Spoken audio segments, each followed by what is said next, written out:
Bharatiya Janata party आज 45% vote share लेकर वहां पर खड़ी है और बिना मुस्लिम वोट पाए।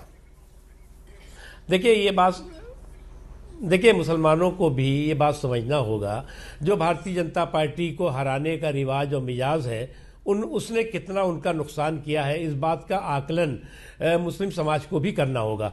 हालांकि भारतीय जनता पार्टी ने के प्रति वोटों में कंजूसी के बावजूद भी जो है वो बीजेपी ने या नरेंद्र मोदी जी ने विकास में उनके प्रति कमी नहीं की, इस बात का आकलन करना होगा।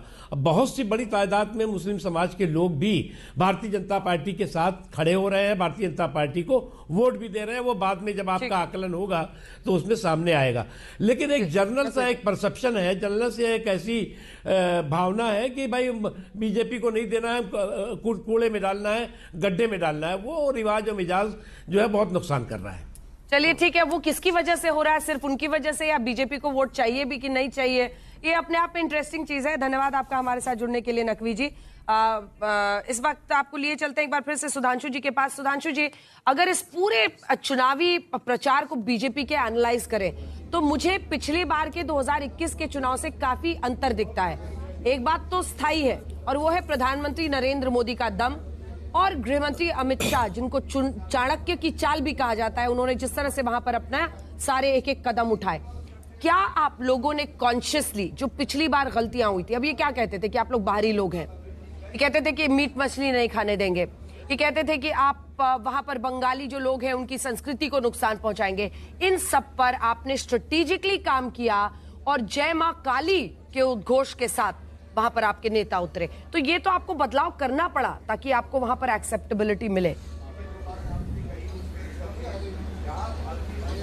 देखिए, वास्तविकता यह है कि हमारे विचार और व्यवहार में कोई बदलाव नहीं है। 2021 में ही जनता ने परिवर्तन का मन बना लिया था, परंतु उस समय जिस प्रकार की सतर्कता, दृढ़ता इस बार चुनाव आयोग ने की, पूर्ण पारदर्शिता, हिंसा नहीं होने पाई। मैं याद दिलाना चाहता हूं 2011 में तो ऐसा ही माहौल कम्युनिस्टों ने बना रखा था। तब उस समय प्रणब मुखर्जी जी ने बहुत इंटरेस्ट लिया था, उस समय भी ऐसे ही सेंट्रल पैरामिलिट्री फोर्सेस डिप्लॉय हुए थे।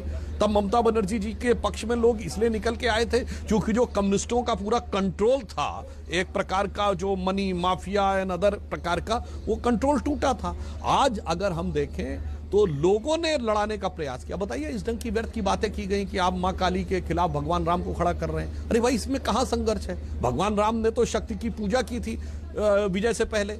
अरे भाई, हिंदी के बहुत बड़े कवि हुए हैं, सूर्यकांत त्रिपाठी निराला, जो पश्चिम बंगाल में ही पैदा हुए थे, उन्होंने पूरी राम की शक्ति पूजा नाम का एक